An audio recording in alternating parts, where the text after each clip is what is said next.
Way here in cash, and of course just a best of one between MLG and EZG Esports.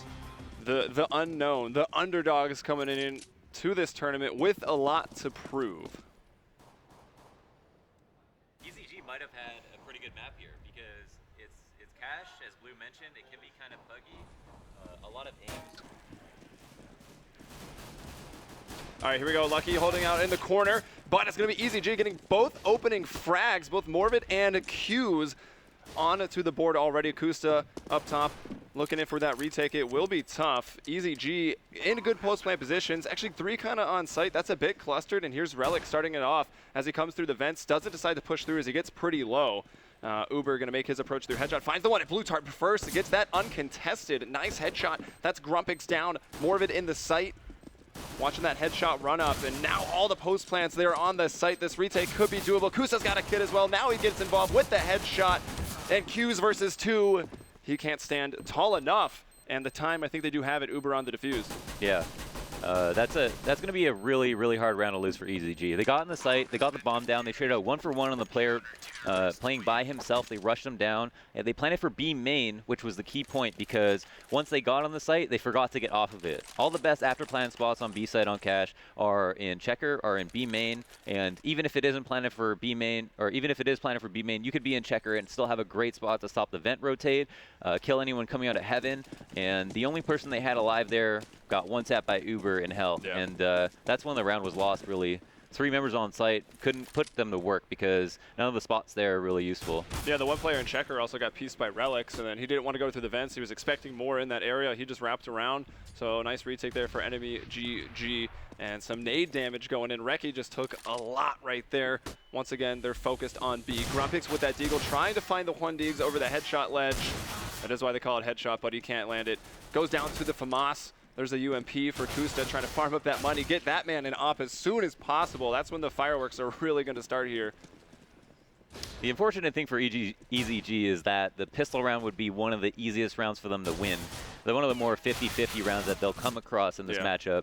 Obviously, Enemy here are in Invite, are almost veterans of Invite at this point, playing 2 to 3 seasons, whereas EZG just played a season, or second season of ESEA IM, though they do have a ringer in Reki who is known for playing on Mortality. So he does have a history of playing against very good players. It seems like a lot of players got swapped out before they actually came to this LAN before next season. But even still, this is their first LAN together. They obviously qualified. They had a relatively easy bracket, and I think that's why we see them here today. But overall, if you look at their histories, they don't have much experience. And so any round that they can take, including the pistol round, is going to be very important for them. You're going to have a very fragile state of mind coming to LAN for the first time, playing a very good team that's more experienced than you and has a lot more confidence. So, first round, the bomb did go down. That means EZG with enough money to go ahead and get the AKs out. Still Grumpix on a Galil and some fighting for the boost. Very contested. The trades do happen, so EZG in a pretty good spot right now with the 4-on-4 and a little bit of utility to work with. 2 smokes and enough flashes to try to take the site. As of which right now we've got mainline on site. Kusta working highway, and actually mid, that was Relics in mid. He's going to be taken down. Lucky's the Lone Ranger over at B. And this round looking pretty good. EZG with the man advantage, but they are getting pretty low. And maybe Kusta, that star player again, Richard Lewis talked about how he's just going to talk him up the entire event. And maybe we'll see why. He starts off with his first frag. Second through the smoke, saw him right before it bloomed. He's still alive. More of it though from behind. Oh, this could be the ace. Kusta on 4K, working his way around quad right now. Morvid trying to figure out what's going on. He has picked up the bomb. He's checking everything, and it's ring around the rosy very quietly. Morvid, though, now making some steps. You can see the picture-in-picture going up, and Kusta in the perfect spot. There it is, the ace for Kusta on the first rifle round of the event. First rifle round of the event, Kusta aces. The trays went so well for EZG up until the moment that they went to the site that Kusta was at, and he got that last kill with 2 bullets left in the clip. I mean, I can't. It's really hard to pin that down to MLG having a really good round. It was really a hero play by Kusta, and the fact that he was able to get to quad in that 1v1 with 10 HP was the perfect spot. And using sound to his advantage there, moving around as quad was cleared, which was really good heads-up movement by EZG. But even with that, they still managed to give up the ace to Kusta, and Reki takes a bit of damage here as they rush B with Tech 9s. Yeah, I like that. Kevin taking the X-ray off, seeing those bullets go through, and Reki did actually take 98 damage from it. Here's Mainline from in the sight. He's like a phantom, uncontested. Picked up a quick 3K there. He takes some damage. There's 4 back-to-back aces. That one counts for a little less because it was just pistols, but now Mainline on the board with 5 kills. And also wanted to point out that Kusta, he's Bond James. He's reverse secret agent. He's 700. Yeah, 2 aces. That's pretty intense. And EZG doing quite a bit of economic damage overall. Obviously, that last rifle round coming down to a 1v1 matters quite a bit. Enemy GG with Relics has 6K. Everyone else is very low, though, and will have to spend their money wisely. Now, coming into this round, if they are able to win it, could put them right on a save. But the issue is for EZG, so far we've seen 2 rounds that they were supposed to win, which they couldn't. Yeah. Although a few close rounds for them, right? The pistol and the first rifle. They come down to 1v1s. Well, the tale of the upsets, right, is that you always see a lot of the early rounds go the way of the team that isn't supposed to win. Yeah. And then you see a lot of the rounds that they aren't supposed to win go their way because they're playing out of their mind. But right now we're kind of seeing the opposite, where they're getting close, but they're not actually closing them out. And it comes down to a point where putting numbers on the board means the most. And here's Uber running distractions, smoke and mirrors there around the forklift. And that allows Mainline again. Quad kill for a Mainline. 9 kills for this man in 2 rounds. Uber was still on that MP9 as we mentioned, so he didn't really invest. Actually, he's still pretty poor, so I guess he did buy up. He'll be dropped though, so economy not really too much of an issue. You can see Relic starting to bank up. He's got 8.4K, and EZG, they've gone in for a light buy. Oh, it looks like they will. We can call it a force, I think. Well, they're going to get full money bonus here, so some of them can spend money. Their Opera obviously doesn't want to, but yeah, half armor up isn't going to make a lot of difference. But that last round going so poorly when enemy GEG had 2 SMGs, I mean, that's a big deal. And here they're going to look to do economic damage, but I mean, this fly out mid is pretty much get as many kills as you can. Clean this up. Yeah, it is. And wow. Nice touchdown there from Q's by Lucky through the vents. Does have him lined up for a second, only gets the one now. Forced to fight with that USP. Not going to be too advantageous. Mainline holding on, actually might have taken a few bullets, down to 2, so he's backing off. Getting pretty close, Q's, and all the boys on EZG, at least causing a decent amount of rebuys, taking 3 players down as they just went for some pistols and some armor. Yeah. Now, not falling apart mid-round is what EZG need to work on the most, right? They get that 3v3 situation quite often, and it's already, 6-0, but we've seen that maybe 3 rounds now. So half of the time we see EZG able to get the trades, able to win the gun battles, but not able to close out the match, or not able to close out the round, I should say. And now they're going to go into their next big buy. They've got an op, they've got full nades, and this should be one that they should win if they're able to trade out mid favorably. But we see enemy GG go right for the 3 mid setup to shut down that early aggression.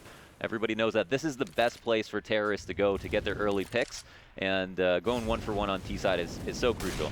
Yeah, and you mentioned that Reki had an op, but guess who also does? It's Kusta. He brings down N4J. Lucky with 2 quick frags with that M4A1S. Here's Kuzo, can't even win that battle. Mainline getting the best from there. Grumpix to trade, but unfortunately, he's left in a 1 versus 4. This is for the books. Yeah, well, truly a 1 versus 5, as he does get that kill. A lot of time to work with. The bomb actually, it looks like Relics has spotted it. They've got control of that. Grumpix just going to hope someone peeks him. Maybe they can get sloppy, and there it is. He's on with 2. Still going to have to work his way out of this one. It's going to be tough. They're giving him a lot of 1v1s. Yeah, they were. They really were, but Lucky it wins that one. It is no respect. They Yeah, are giving true. them the 1v1s. You see Crims in that 1v5, and your enemy, you're giving him all the respect in the world. You're playing the trade. You're not pushing at all. I mean, they push for information there when they didn't even need to, and that's they're allowed to because their enemy, they're up on this map. They have no expectation to lose. They have full confidence in themselves, and it's really EZG who every time they get pushed and die, it hurts their confidence more. So the fact that Energy are taking this game and running with it only makes sense, and it should be fully expected by EZG, who now it looks like have set up in a 4-1. Someone watching mid while they plan to throw a couple of smokes at A, but Kusta a little bit wise to that, throws a smoke at himself and has the op on site as Mainline rotates in. Yeah, nicely done. They were just having Kusta at the car, but realizing it was an A-take, Mainline moves forward into the site. He gets the first kill and the second kill of the round. Looks like Kusta might have legged him as well. Here's Reki, actually Grumpix, trying to spray down. Reki, though, was the one who netted the frag. Kusta missing his shot as he's quickly peeking from the back of quad, but buying time. Uber comes in, finds a kill, finds 2. He brings down N4J. And that's 8-0. Also double up setup on that round.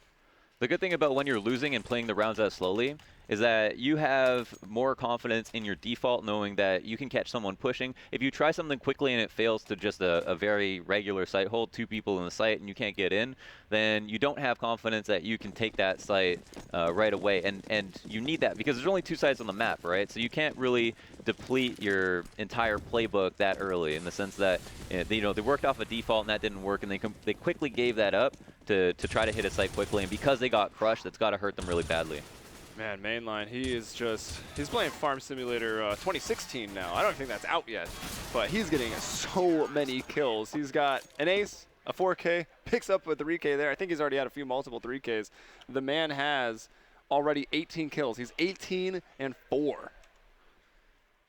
Nothing like putting on for those LAN stats. Exactly.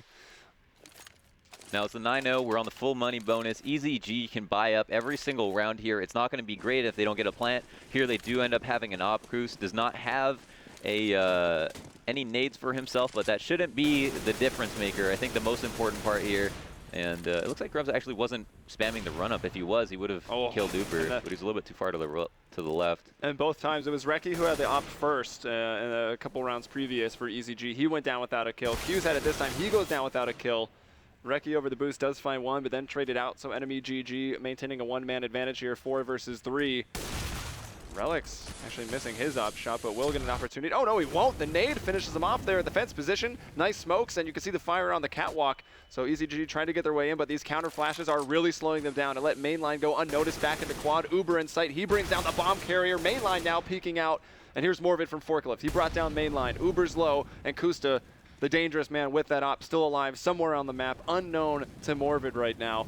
Will he go up? Will he go around? Checks to I think he stepped in that smoke, might have got a little smoke blind and just really got pieced out. A little bit too much time was afforded to enemy GG there when they were taking the A site to let them get situated. I mean, Mainline got the quad once again. He wasn't even the first man to get the kill, so he was almost guaranteed on his peak to catch someone off guard, and that allowed them to just secure the A site. No plants going down once again, and EZG are getting farther and farther away from winning the rounds than they were in the beginning.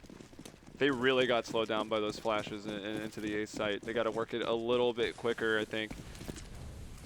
Let's see what they can do. They're going maybe fast into B. Lucky's already situated in quad. He has shot, but he has that silenced weapon after all. And there it is. Q's gets in, gets the opening Mainline. He sprays almost all of his bullets out of that first magazine. Doesn't even net himself a frag. Finds this guy coming up blue tarp, though. That's bombed down. Gets the second one in quad. Kusta hits an op shot from up top. Is brought down by Grumpix.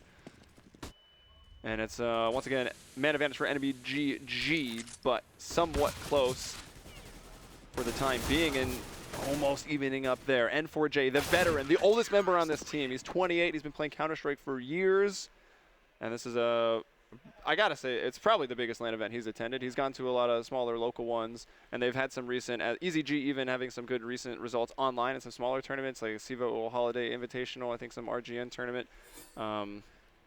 There's a distinct lack of explosiveness on that site take. I mean, they were able to have 2 people come across the site, and then the rotates came out. Same thing happens at A, right? 2 people try to trade out at someone on default or quad. They both go down, and then no one is there for that emergency trade, which is what they really need. I mean, the fact of the matter is Uber gets that kill on Checker, which is a fair 1-to-1 duel, and that's a huge reason that they were able to win, saving a teammate from being in a 1v2 himself. But even without him, even if someone was there to trade, they could have had better odds of winning. Here, N4J actually does kill Uber. And there's more of it out middle. Q's, everything going right for EZG. They've got all the openers. It's Mainline. He has aced already. 1v5 is kind of a different beast. Morvid takes him out with the Galil. So they're on the board. Yeah. And it looks like EZG don't have to get naked after this game. Exactly, yes. Some of those finer rules of beer pong, as we were explaining last night to Richard Lewis, who will be a pro by the end of this event. Mainline 21-7. We've got EZG fighting for the 8-kill spot. That's tough. I mean, yeah, again, like sometimes the trades are explosive. We've seen a lot of the opening picks actually go to EZG. It's just not happening often enough, and it's not in the later rounds ever happening where the trades come out. This could work out in their favor. It's been Molotov, but they're still were able to stay up there without taking damage, so they don't expect them to be up that quick. And Reki able to get 2. There's still 1 man underneath. Man, going through that scope, doesn't see Mainline as he's moved back. Mainline basically getting the free frag right there, and it's gone even, but Kusta now grabbing things back for enemy. 3-on-2. Kusta still alive in that site with the op. You got a man in middle.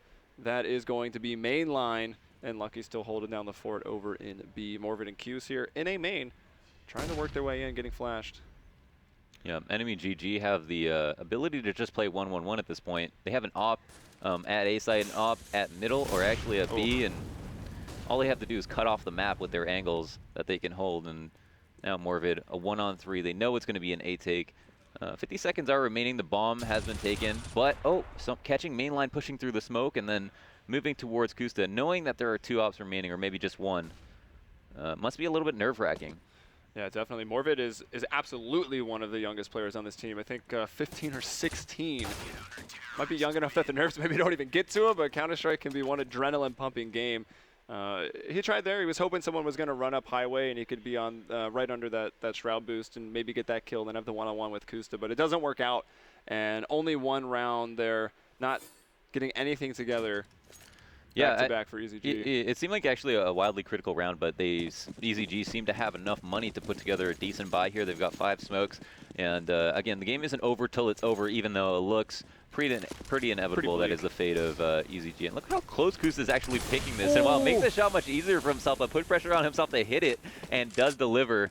Mainline finds a trade on the other part of the map, actually pushing mid, and that's going to be an issue for EZG as they haven't set up in a default. They want to go 5B, and that means that forfeiting map control allows them to be flanked. I think Mainline actually got caught reloading inside of the vents. Wasn't aware that Q's had slid over into Checker. That's where he is now, right through this Molotov. He's blind. He didn't even see it. Why am I so low? Just ran through some fire. N4J, meanwhile, lurking around here in the B to mid connector, just watching that flank and actually kind of leading the charge now as they're all moving back over.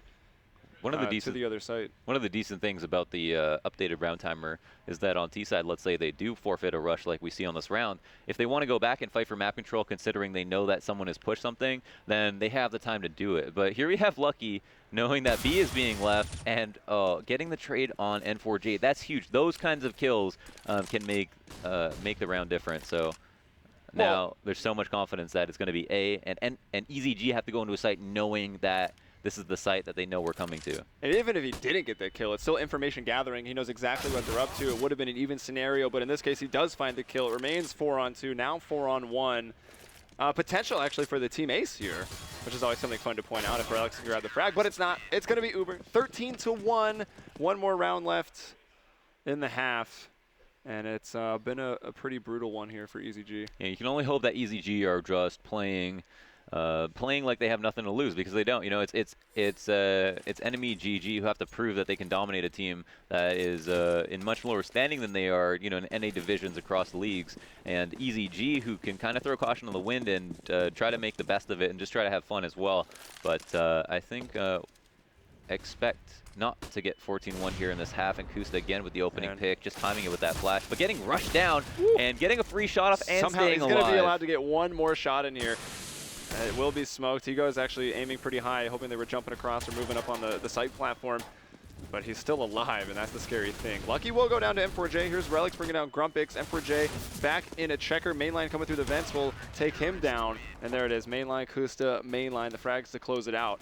And you talked about there's really not too much for EZG to prove, but as Richard Lewis and the desk were mentioning, with the talent kind of spreading out, you're looking for these up-and-comers. You got the Cloud9, Stewie, 2K situation. They want to have a good performance, even if it's individually, just to put their name on the map.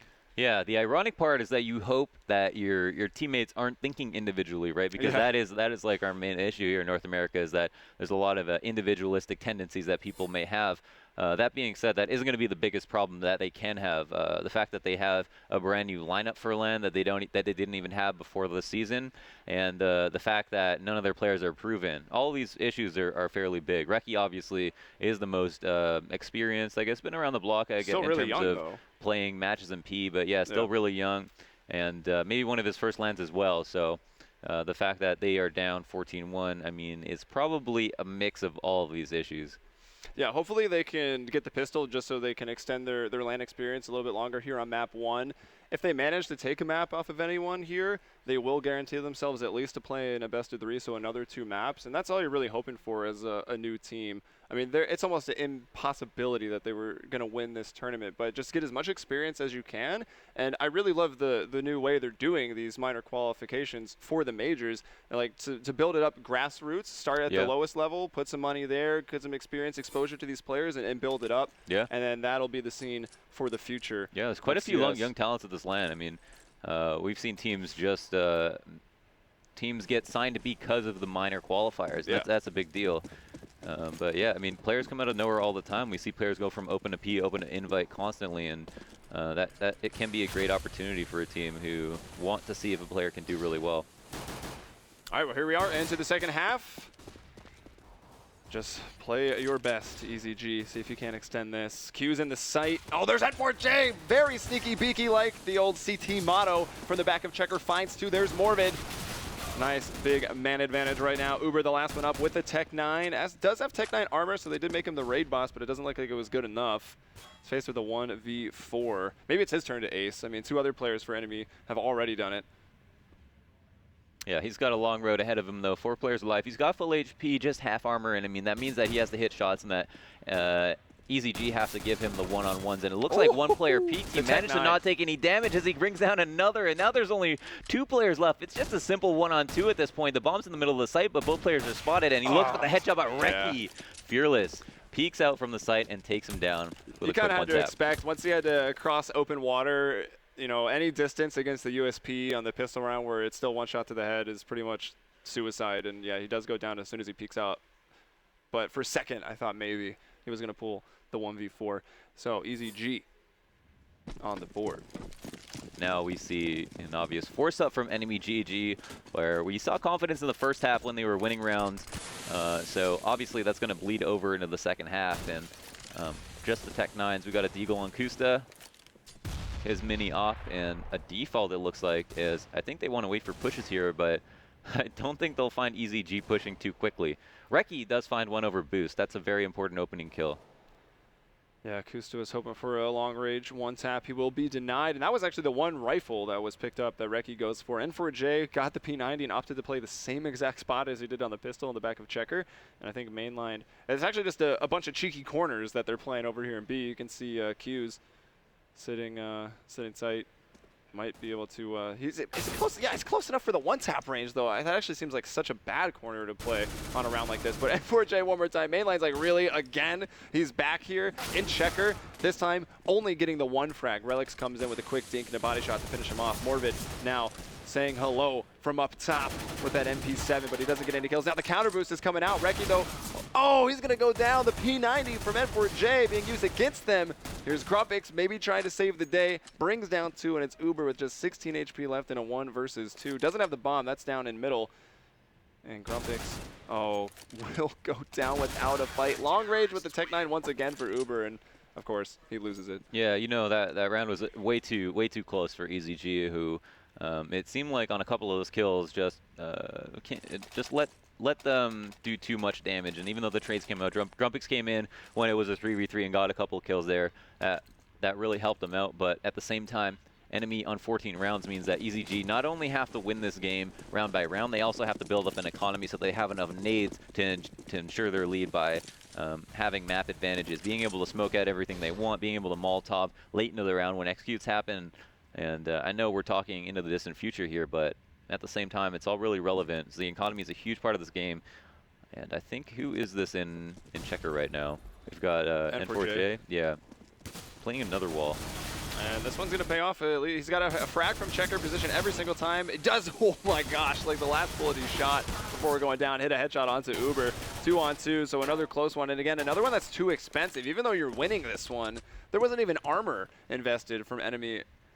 And right now, they've got a P90 and an MP7. They can maybe even still win this. They'd really have to get the jump on either Grumpix or Reki, who do both have rifles and armor. Even some flashes left on Grumpix.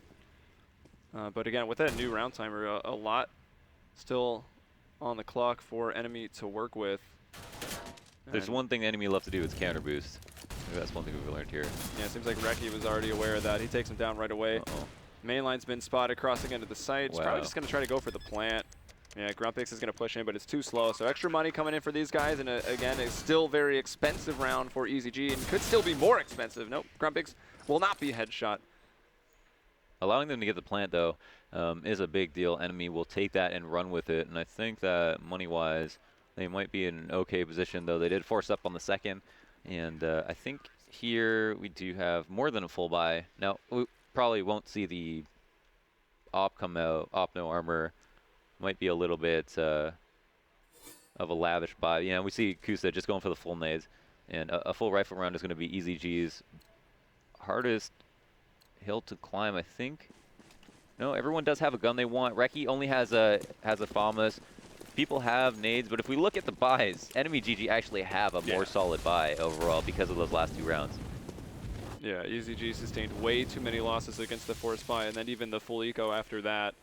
So enemy got themselves, even though they didn't win a round, they put themselves into a pretty advantageous position. Main line starting off with the opening frag. Here's Morvid, though, on the trade, so he does come in for that. And Grumpic's going to slide in, peeking very, very wide. Now Morvid again, no one there to shoot at. But nicely done. Holding down mid, but in the end of the day, the control still going to enemy. It looks like EZG just going to back off and be more willing to play on the sites here. 2 in A, 2 in B. Yeah, I mean, this is all they have to do. They really don't need to retake mid at this point. The only reason you want mid at the beginning of the round is because 5v5, if terrorists have it for free, then they can split a site 2-3. But if you only have 3 players, the split is not that great. I mean, if you want to go checker, for example, you could just do your B main smoke and walk in with 3 people, which you might see anyway. But EZG at this point only have to go 1 for 1. They just have to have a teammate in a spot watching something that can turn around and help their teammates out. And that's kind of what they have going on. 1 player at truck, 1 player at fork, 1 on catwalk, and enemy waiting for a mistake to happen.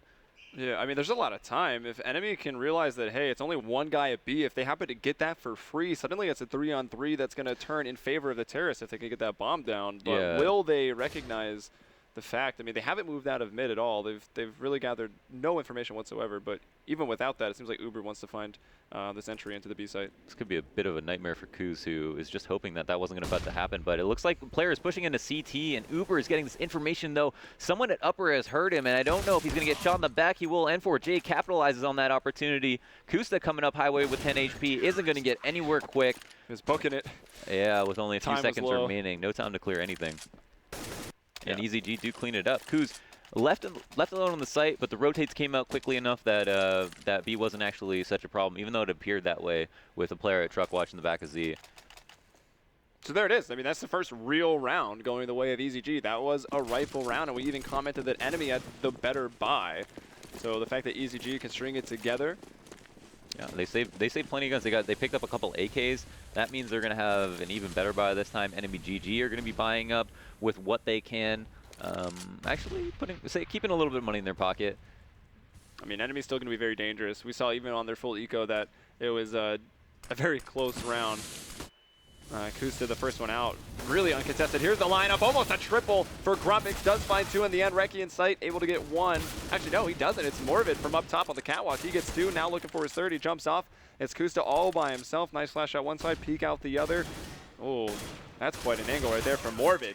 And, well, Q's getting in to the action just in time, finds his kill, and that's another one for EZG. Yeah, but are we delaying the inevitable? It's hard to say. You know, that seemed like a much better round than some of the full ecos. Maybe the nerves are starting to shake off. They realize that they're about to lose in one sense, but in another, they've got a full buy, and they've got, you know, maybe they have gotten used to playing on LAN altogether in the first place, and can kind of think about the game in a better perspective. You know, keep their feet on the ground. Enemy GG taking a round slowly here, pushing out into a default. Kusta peeking A main and making sure that no one is pushing Squeaky. Well, looks like the first 10 or 20 seconds. Oh, wow. Grumpix, what a shot. Oh, Lucky getting unlucky there. As soon as he touches that doorknob, Grumpix shoots him in the face through it. So a nice opening frag there for EZG. N4J and Grumpix did take some damage. And Reki maybe doesn't know it, but he was very, very pinned down right here. He will flash Kusta. He gets flashed himself, so he still doesn't move from that sandbags position. Kusta keeping someone locked in middle. Peeks out now. Headshot onto Reki. Probably expecting Morvid to be at that white box now as well. Main line's going to work his way out of lower, try to get someone to peek out of cover. Kusta, meanwhile, supporting from up top. And they've done just that. They've spotted Morvid, so they've got the information. And He makes a smart play. He'll fall back and move into the A site, but no one's actually on the A site. Both of them are playing towards truck. Yeah. Now we do have the 4v4, excuse me. EZG are low across the board. They forfeited mid completely. This is a really heavily favored T round, except for the fact that Grumpix finds that opening frag. That can make all the difference. And M4J going back to his spot, getting a frag for it and killing mainline one more time. Surely just bring some nades and Molotovs and throw it behind that box. How many times have we seen N4J from this position? He's one of those when that spot will be the spots weakest. in checker.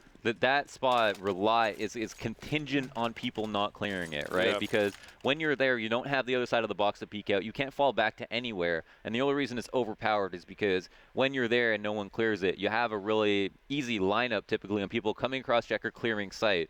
Now, when that spot becomes fully useless is when someone does a full B hit. And it looks like we have a lot of players from enemy moving over here, and they want to just basically clear out checker, I think, right away. But N4J is going to be the man of the hour. That nade, doing 50 to about 2 players. They're going to be crossing the smoke. N4J again. Oh, I don't know. I mean, they're expecting him in a checker, and he actually goes into peek aggressively. Maybe should have just held that high ground. Here's Q's doing what he can from the back of the site. Pop flashing out.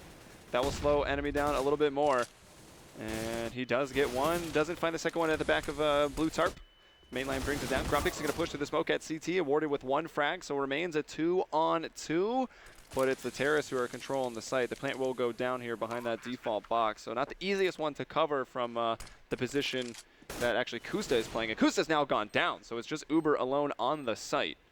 That was a super nice 2v2 from EZG, who have to retake the site versus Uber. He's got full HP. He's going to rely on hitting shots. And can he get the spray? He does find one kill. Reloading. That had to have been heard, but no, he goes out. It's okay, though. Reki will find that frag. Wow. Even hearing the reload. That would have been a disaster if they didn't get that round. Reki heard the reload, gave him too much, I think a little bit too much respect on that peak there. He could have basically rushed in with mouse 1, crouch sprayed and moved over and been able to actually do damage to Uber while he was reloading. But even taking that fight after, playing it as carefully as he needed to and still won it. And that, I guess, is the important point there. But killing Kusta was really nice.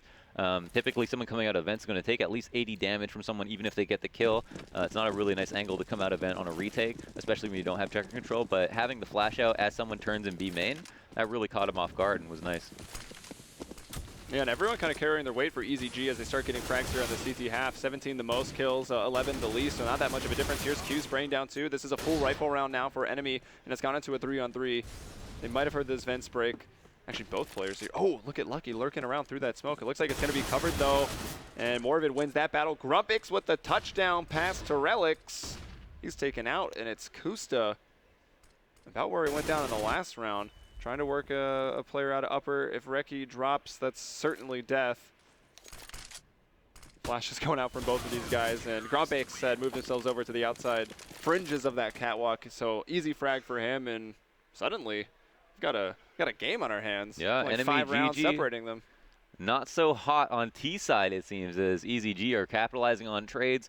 It seems they're becoming more and more confident. We do see people in 2K positions only getting 1 kill, which is something that might be important. But because the trades are becoming so good, it almost doesn't matter. And it is really up to enemy GG, who are on a buy save to figure out how to exploit the fact that EZG are playing a simple, 2-1-2 or 2-2-1 setup. That being said, I mean, we've had someone in checker pretty much cause them a problem almost every single round. Every single round, yeah. But here's Uber, 1-man army. I guess he's got a little bit of support. He'll go down now from Reki. Touched a rifle for a little bit. Mainline shooting those tracers through the smoke, so Reki can take him down without a problem. Q's has been knocked off of B, though, which means a plant's going to come in here. Yeah, and there we see proper after plants immediately. One person stays on the site with the bomb, 2 people out of it. Let's see, they're trying. You see, I think Reki's spamming through on the other side. Kusta didn't take any damage. He peeks out now. Morvid's in danger of running into Relix. If he just takes 1 more step forward, Relix will find the headshot, and yes, he does. He actually takes the step backwards to get the angle. So enemy GG with just Tech 9s and armor into this one. EZG having a difficult time moving in. Reki gets a headshot. He'll drop off of upper. He finds Kusta. N4J is trying to go in with the USP. He used all the bullets, and he had an M4A4, 30 bullets to work with, and he couldn't land really any of them. That's a round that hurts to lose, especially because it puts enemy GG on match point. No, Uber, I don't know how he got into the site. I don't know how he got that kill, but because he did that, he was able to sell a fake at A, the best way to sell a fake is to get a kill in the first place as the man faking. They were doing it on an eco. You know, they're throwing caution to the wind, and because they let a member of enemy into the site, killed one of their teammates, that left B wide open as we saw EZG over-rotate pretty heavily there, not spotting the bomb, but assuming that because enemy were on eco, they were going to sell kind of fake, that they were just going to commit to something really quickly, and were really afraid of a fast A take that they weren't going to be able to stop, and now have lost a round because of it. And if we saw those after plant spots on the pistol for EZG, we might have seen a completely different round. Like that was like a 4v4 retake. That should be really easy to stop. But oh, look at Reki, the counter boost, spots them, takes down the bomber, and will go down to Kusta. Maybe could have just backed off, kind of realizing if the bomb's there, others must be as well. Could have had him pinched in A main. Instead, he goes for the peek. He gets shot down by Kusta with the op, who now is going to be in charge of working in to the ace site. Does he have any support? Yeah, Relics is coming up behind him right now. Kusta doing the Russell Simmons workout plan. What a workout. All right, so Molotov over to fence. Kusta hoping someone's going to move. Meanwhile, Morvid actually gets a kill as the player was trying to split up highway. That was lucky. He goes down. Uber finds Q's. There is still a player over here, and that's N4J. I mean, take a guess where he is. Take a guess where N4J is. I mean, can we call that N4J spot? Can we give him a Waldo hat? That'd be the easiest game of Where's Waldo. It really would. And a member of enemy are on the site, N4J holding this spot down. The thing is that he can actually stay here, give up the site, and just have a really good afterplant or retake spot. So the fact that he's here is kind of cheesy in the sense that he's used it so many times, but the fact of the matter, it works, and we see two players of enemy GG on the site, though we do have a third one who's late from B main, and this could cause a problem. Yes. Okay, Kusta. Yeah, Kusta's in a good spot right now. He can watch that vent drop down. He can even, spot M4J as he lurks out of his spot. Whoa, so quick to find that kill onto Morvid. And there's Uber to find Grumpix. So that's that. That's it. 16-9. Well played. I mean, well played, but also pretty good performance on CT side from EZG. I mean, a lot better than I think many people anticipated. Obviously, after a 14-1 half, you don't expect the team to get 9-10 rounds. No, not at all. They did do it, and I think enemy GG will look at their T side and think we could have done a lot better there. So at least they did put that down in their heads, and I think that is something to note. Yeah, so I guess the two players we expect from enemy did very, very well there. Kusta had a bit slower of a start, mainly just because mainline was killing everybody. So Kusta had that ace, then mainline had an ace followed by a 4K, followed by a 3K. He was 18-4 going into like round 9, I believe it was. So really big performances for them. And it's hard to say, was it maybe EZG that started slow and enemy capitalized on that? Or was it enemy who really just hit the ground running, gave no room for EZG to work with in that first half? I think EZG looked like kind of a very good team that didn't have their head on their shoulders in the early rounds. We saw the pistol round fall because of a really terrible afterplant. We saw the first rifle round lost to an ace by Kusta in a 1v2 with 19 HP. Even though that was really well played by Kusta, that's a round that you kick yourself for because you knew that he was lit. Then we see mainline acing right after that on a B hit, and a couple of rounds lost to simple rushes that they try to do, just, you know, offhand ones that maybe you wouldn't do if you were playing a team that was more your caliber. And so I think that they played a little bit risky, and as the rounds went on, after they got off their T side and they were able to just sit there and be turrets, they were a lot more able to shine. Yeah, which shows that they do have good aim, right? Especially on a map like Cash, being able to hold these angles on the CT side. It was great. I was a little nervous when they had their SMG anti-eco rounds and they were using these SMGs and holding super close angles, and we saw them lose out to the pistols, the Tech 9s, and some of those were closer than they should have been. But I'm glad EZG did turn it around and have a decent performance on map 1. Let's go down to the desk with Scoots, Richard, and Blue and see what they thought. Guys, take it away. Thank you very much, gentlemen. Again, I think we thought that the train was rolling. This is exactly like you said was going to happen. 14-1 Dude, first you were out side. here at 14-1. I came out, I'm getting ready, and then again, props to a team like that to be able to like start a comeback. But again, I don't think anyone doubted probably that enemy was going to close it out, but it took a little longer for sure. I mean, enemy can't be happy about that at all. I'm sure we'll see that when we go over to the interview. But like when you have a 14-1 half, you just want to close out the game. And a little bit of complacency, like you lose the pistol, you let a few rounds slide, you get a 16-5. All right, that's fine. That's going to happen. what they've done there against arguably the weakest team in attendance, that's disgraceful. I'm out here. My reputation's on the line here. I mean, serious. And I've gone out a bat for my boy Kusta. I'm batting for this team, and you can do that to me? It's over. I think, is he no longer the #1 opera in North America for you? No, none of them are. They're all dead to me. No, I mean, serious though, like, they've got to do better than that. I mean, first game jitters or whatever, but come on, man. I honestly think the second half enemy just like completely underestimated what EZG was going to throw at them there on the CT side. They were just trying to throw like really simple takes and whatnot for a majority of that half until they finally get something together. It was the second to last round when they pick up that match point there, and then they finally try something a little bit more complicated when they go for that B fake, and it just works out perfectly. EZG bite on it completely, and they just go right back to dominating them from that point forward. Yeah, and again, we saw some brilliance from your boy. We will call him your boy still, even though you've disowned him. On that first side, I mean, that ace where he played Ring Around the Rosie, that was amazing. Oh, I mean, the ace he had was absolutely incredible. But I mean, like, before we even focus on Kusta, got to talk about mainline doing all that work. You know, after Kusta got the ace, he gets an ace, then he gets a 4-man, then he gets a 3-man, just dropping bodies. Like, has like 18 kills after like, I don't know, 5 rounds or something.